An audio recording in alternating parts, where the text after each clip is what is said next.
এক রাজ্যে গোপাল নামে এক অনাথ যুবক বসবাস করত। আপন বলতে এই সংসারে তার কেউ ছিল না। একজন মহাজনের বাড়িতে হাড় ভাঙা খাটুনি খেটে কোনো রকমে দুবেলা দুমুঠো অন্ন জুটত। একদিন রাতে গোপাল শুয়ে শুয়ে ভাবল, এইভাবে পরের গোলামি করে আর কতদিন চলবে? আমার তো পিছু টান বলতে কিচ্ছু নেই। তার চেয়ে বরং দেশে বিদেশে ঘুরে বেড়ানোই ভালো, দেখি কপালে কি আছে। যেরকম ভাবা সেই রকম কাজ। পরের দিন ভোরবেলা পুটুলি বেঁধে সে বেরিয়ে পড়ল অজানার উদ্দেশ্যে। দীর্ঘ পথ পাড়ি দিয়ে সে নিজের সীমানা ছাড়িয়ে পাশের এক রাজ্যে এসে পৌঁছালো। সেই রাজ্যে এক বৃদ্ধা মালিনী তার মেয়ে মণিমালাকে নিয়ে থাকতো। তারা ছিল ভীষণ গরিব।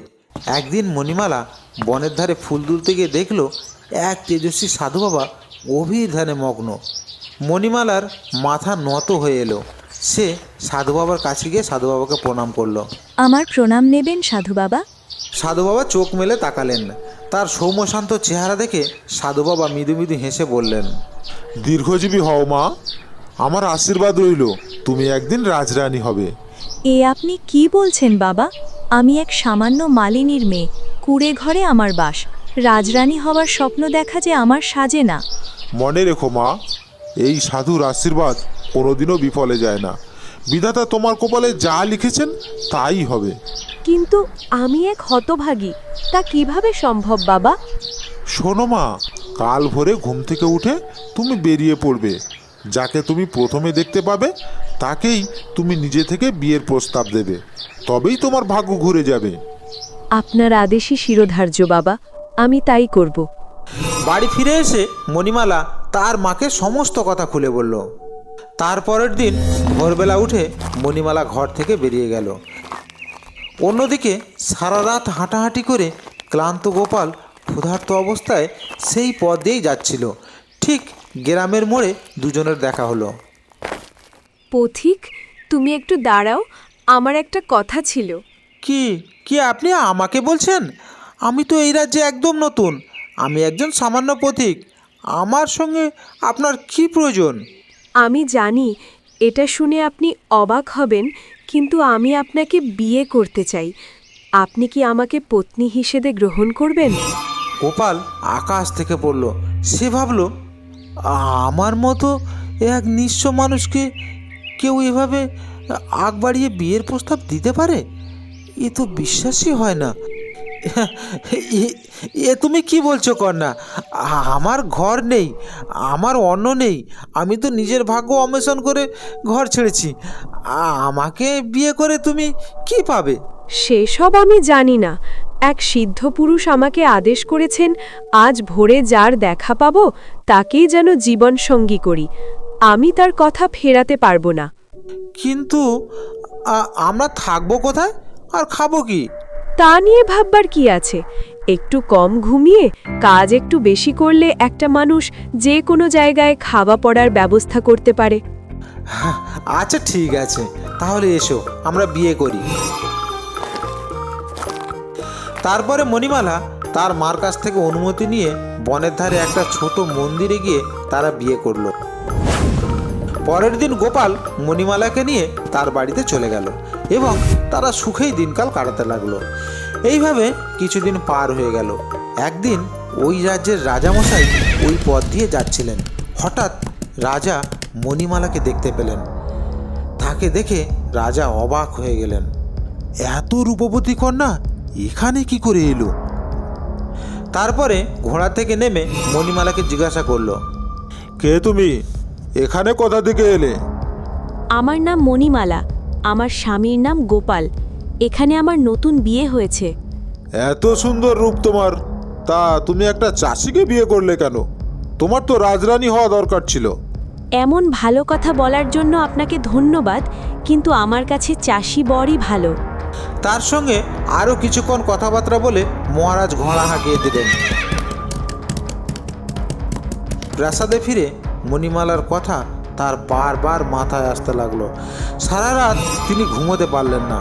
তিনি কেবলই ভাবছেন, মণিমালার মতো এমন রূপবতী আর তেজস্বী নারীকে কিভাবে নিজের করে পাওয়া যায়।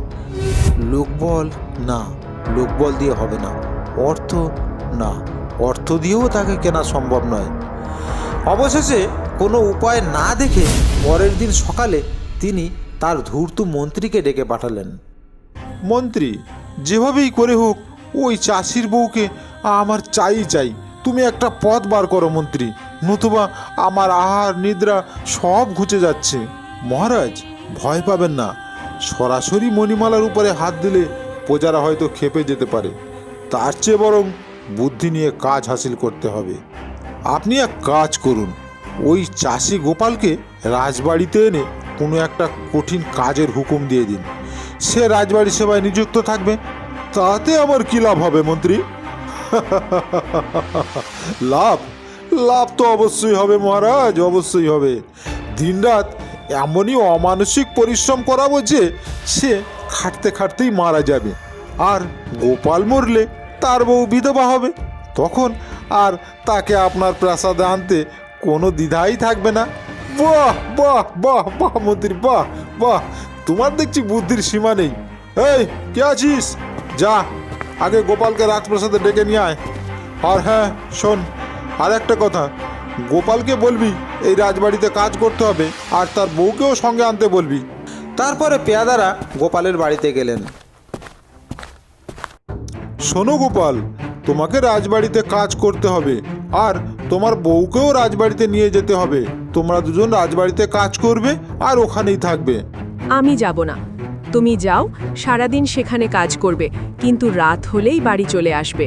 ঠিক আছে প্রহরী, তাহলে মণিমালা বাড়িতেই থাক, আমি তোমার সঙ্গে যাব। চলো, আমি রাজামশাইয়ের কাজ করব। রাজামশাই যা কাজ বলবেন সব কাজ আমি করে দেব। গোপাল রাজবাড়ির দিকে চলতে শুরু করলো। তুমি একা কেন এসেছো? তোমার বউকে সঙ্গে আনোনি কেন? মহারাজ, তাকে কেমন করে ডেকে আনবো মহারাজ? তার তো নিজের সংসার আছে। ঠিক আছে, তাহলে তোমাদের দুজনের কাজ তোমাকে একাকে করতে হবে। কাজ না শেষ হওয়া পর্যন্ত কিন্তু তুমি বাড়িতে ফিরতে পারবে না। যা হুকুম করেন মহারাজ। সে কাজে হাত লাগায়, কিন্তু সন্ধ্যা হতেই দেখা গেল কি আশ্চর্য, সব কাজ সারা হয়ে গেছে। তা দেখে মন্ত্রী তাকে পরের দিন 4 গুণ কাজ দিল। গোপাল বাড়ি ফেরত গেল। কি গো, রাজবাড়িতে আজকের দিনটা কেমন কাটলো? বড্ড খারাপ কাজ গো। আমার ক্ষমতার চাইতেও বেশি কাজ দিয়ে ওরা আমাকে মেরে ফেলতে চায়। কাজ নিয়ে খিটখিট করো না, কাজ কতটা করেছো আর কতটা বাকি আছে তা দেখবার জন্য আগে পিছে তাকিও না, শুধু নিজের কাজ করে যাও, দেখবে সব ঠিক হয়ে যাবে। তখন গোপাল শুয়ে ঘুমিয়ে পড়ল। পরের দিন সকালে আবার কাজে গেল, আর কোনো দিকে না তাকিয়েই কাজ করে চলল। আর কি আশ্চর্য, সন্ধ্যা নাগাদ সব কাজ সারা হয়ে গেল, আর অন্ধকার হওয়ার আগেই গোপাল বাড়ি ফেরত এলো। প্রতিবারেই তারা গোপালের কাজ বাড়াতে লাগলো, আর প্রতিবারেই সে যথাসময়ে সমস্ত কাজ শেষ করে কুটিরে ফেরত যেত। এইভাবে 1 সপ্তাহ কেটে গেল। রাজামশাই দেখলো বেশি বেশি কাজ দিয়েও তাকে মারা যাবে না। তখন তারা তাকে এমন কাজ দিতে লাগলো যাতে দক্ষতা দরকার, কিন্তু তাতেও কোনো ফল হলো না। এইভাবে 2য় সপ্তাহ কেটে গেল। তখন রাজামশাই মন্ত্রীকে ডেকে পাঠালেন। তোমাদেরকে আমি কিসের জন্য পুষছি? 2 সপ্তাহ কেটে গেল, অথচ দেখছি তোমরা কিছুই করতে পারলে না। তোমরা কাজের চাপে গোপালকে কাবু করতে পারছো না।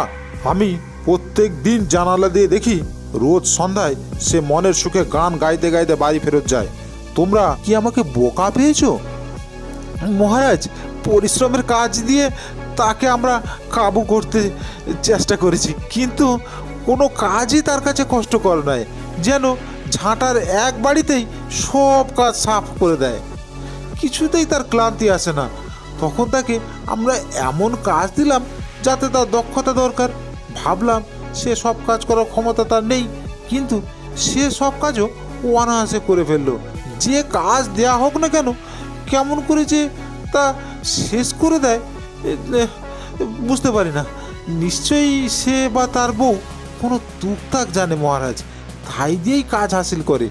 তাকে নিয়ে আমরা তো হয়রান হয়ে গেলাম। তাই এমন একটা কাজ খুঁজে বার করতে হবে যা সে কোনো মতেই করতে পারবে না।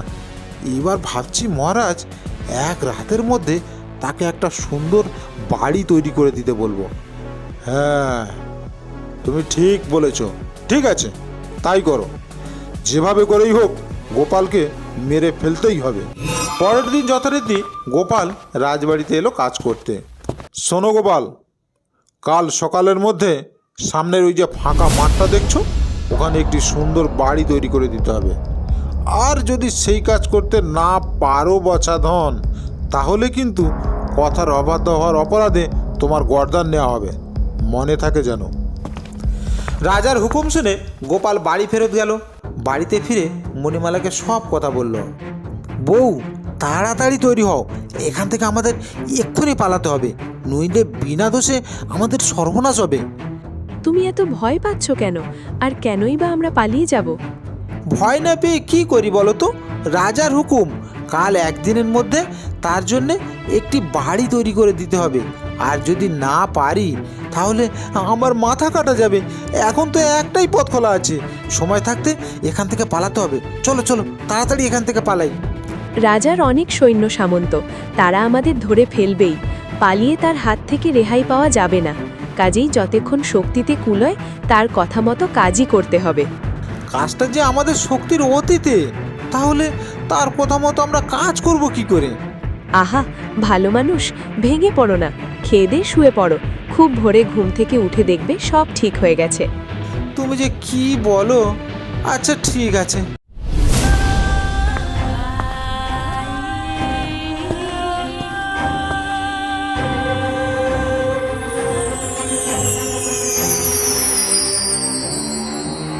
পরের দিন ভোরে বউ তাকে ডেকে তুলল। কি গো, ওঠো, গিয়ে দেখো তোমার বাড়ি তৈরি হয়ে গিয়েছে। হ্যাঁ হ্যাঁ, কি বলো? তাই নাকি? কিভাবে হলো গো? সবই তার ইচ্ছায়। সকালবেলা রাজামশাই ঘুম থেকে উঠে দেখলেন পাশে যে বড় ফাঁকা জায়গাটি ছিল সেখানে একটি বড় বাড়ি তৈরি হয়ে গেছে। বাড়িটা দেখে রাজামশাই মোটেই খুশি হলেন না। মন্ত্রী, গোপাল এ কাজটাও তো করে ফেলেছে, কাজেই তার গর্দান নেওয়ার ছুতনা তো আর পাওয়া গেল না। আরও কোনো চতুর ফন্দি তোমাকে বার করতেই হবে, নইলে কিন্তু তোমার গর্দান যাবে। তখন মন্ত্রী নতুন ফন্দি বার করলো আর গোপালকে ডেকে পাঠালো। গোপাল, তুমি যখন এক রাতের মধ্যে একটি বাড়ি তৈরি করতে পেরেছো, তখন তোমাকে এক রাতের মধ্যে আরও একটি কাজ করতে হবে। আমাদের রাজপ্রাসাদের সামনে একটি নদী বানিয়ে দিতে হবে, যেখানে নৌকা চলবে। কাল সকালের মধ্যেই এই কাজটা কিন্তু হয়ে যাওয়া চাই, নইলে কিন্তু তোমার মাথা কাটা যাবে। মন্ত্রীমশাই, তা কী করে সম্ভব মন্ত্রীমশাই? এ তো অসম্ভব। আমি করব কি করে? ওসব কথা আমি জানি না বাবা, রাজামশাইয়ের হুকুম, না মানলে কিন্তু তোমার গর্দান যাবে। গোপাল বিষণ্ণ মনে বাড়ি ফেরত এলো। সব কথা জানিয়ে বউকে বলল, চলো এইবার পালাই চলো। সৈন্য সামন্তদের হাত থেকে পালানো যাবে না। যেখানে যাব সেখান থেকেই তারা আমাদের পাকড়াও করবে। রাজার আদেশ মানা ছাড়া আর কোনো পথ নেই। এ কাজ কেমন করে করব? ভালো মানুষ ভেঙে পড়ে না। সকালে ঘুম থেকে উঠে দেখবে যথাসময় সব কাজ হয়ে গেছে।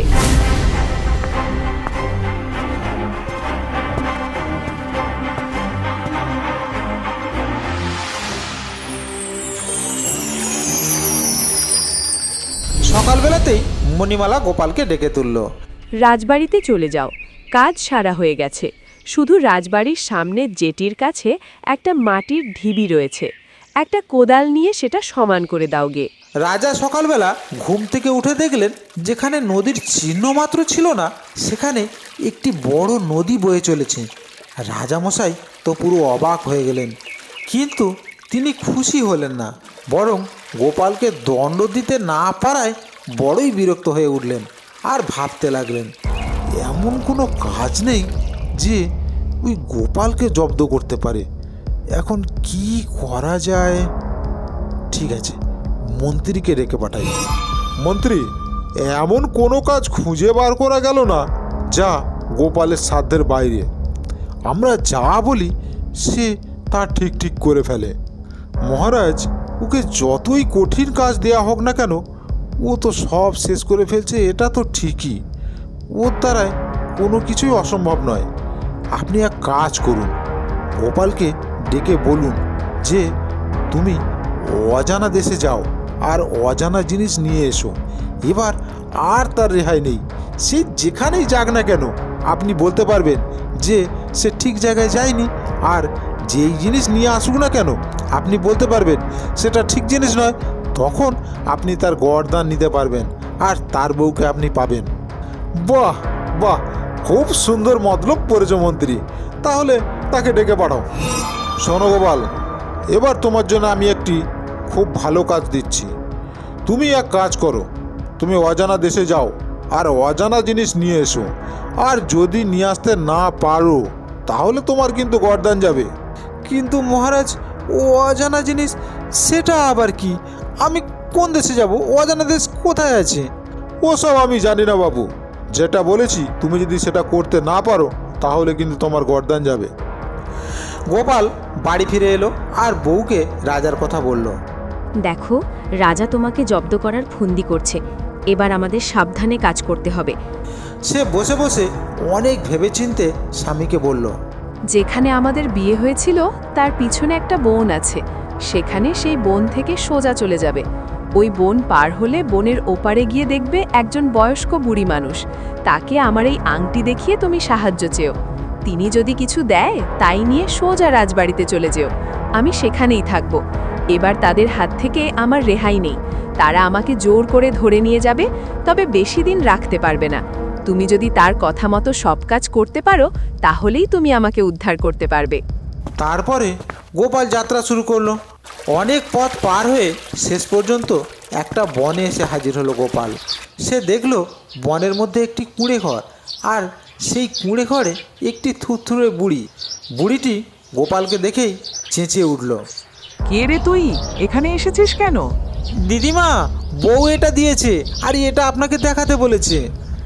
গোপাল সারা জীবনের বৃত্তান্ত তাকে বলল।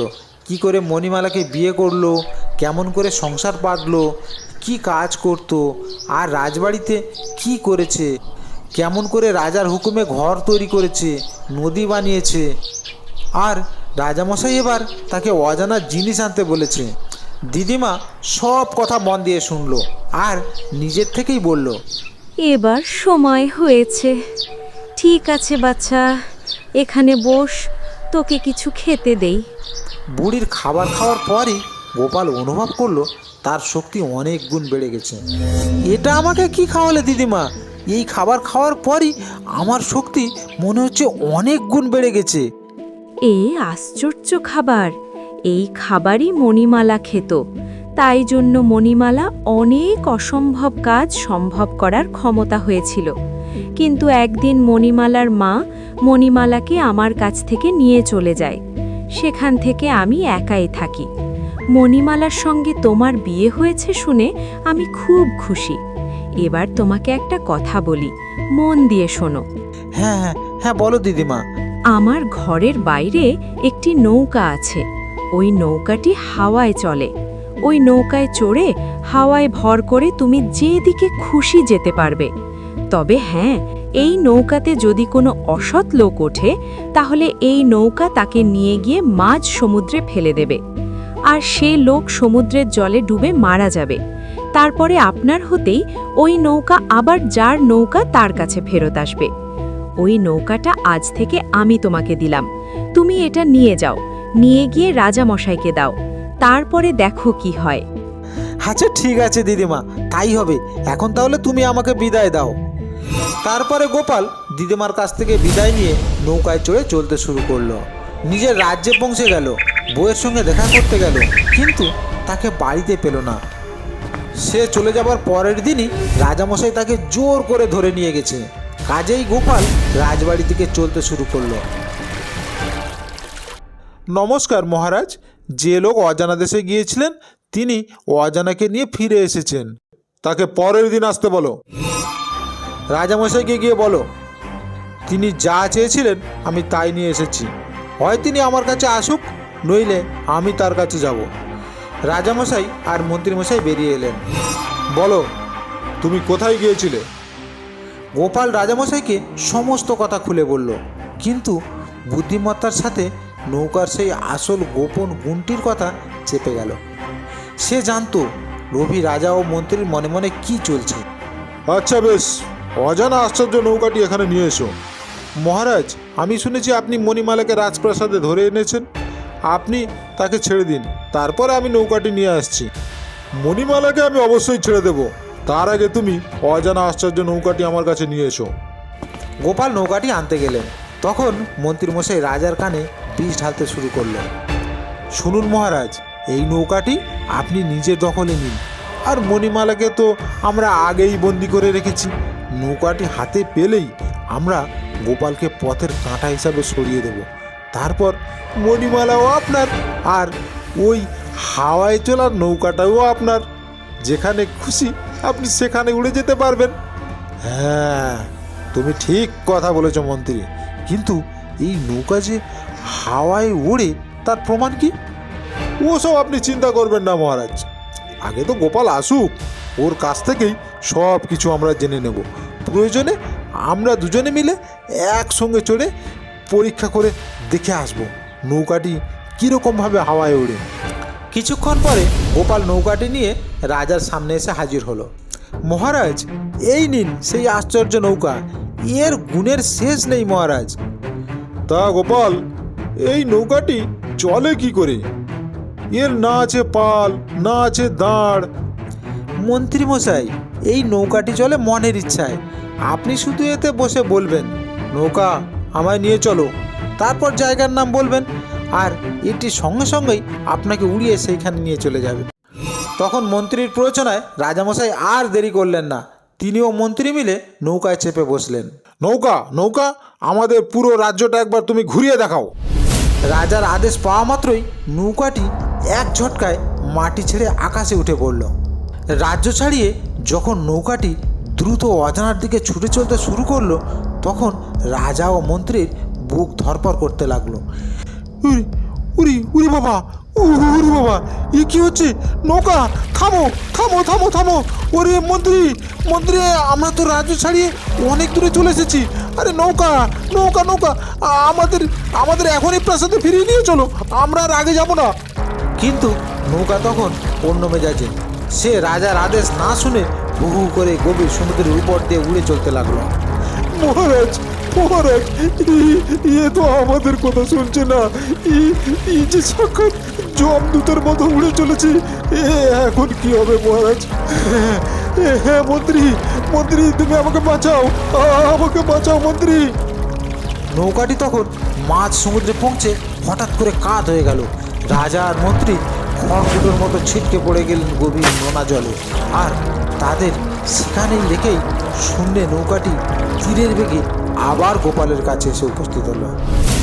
গোপাল জানতো এবার তাকে কি করতে হবে। সে দ্রুত প্রাসাদের ভিতর ঢুকলো আর মণিমালাকে খুঁজতে লাগলো। কিছুক্ষণ খোঁজার পরে মণিমালাকে দেখলো একটা অন্ধকার কুঠুরিতে বন্দি হয়ে আছে। সেখান থেকে মণিমালাকে উদ্ধার করলো গোপাল। আর এদিকে রাজা ও কুচক্রী মন্ত্রীর মৃত্যুর খবর দ্রুত রাজ্যে ছড়িয়ে পড়ল। প্রজারা আগে থেকেই রাজা ও মন্ত্রীর অত্যাচারে অতিষ্ঠ হয়েছিলেন। গোপালের বুদ্ধিমত্তা আর সাহসের কথা শুনে সবাই তাকে ধন্য ধন্য করতে লাগলো। সবাই মিলে তাকে ওই রাজ্যের রাজা করে দিলেন। গোপাল হলেন সেই রাজ্যের নতুন রাজা, মণিমালা হলেন রাজলক্ষ্মী রানী। সাধু বাবার সেই কথা সত্য হলো। রাজ্যে নেমে এলো শান্তি আর খুশির জোয়ার।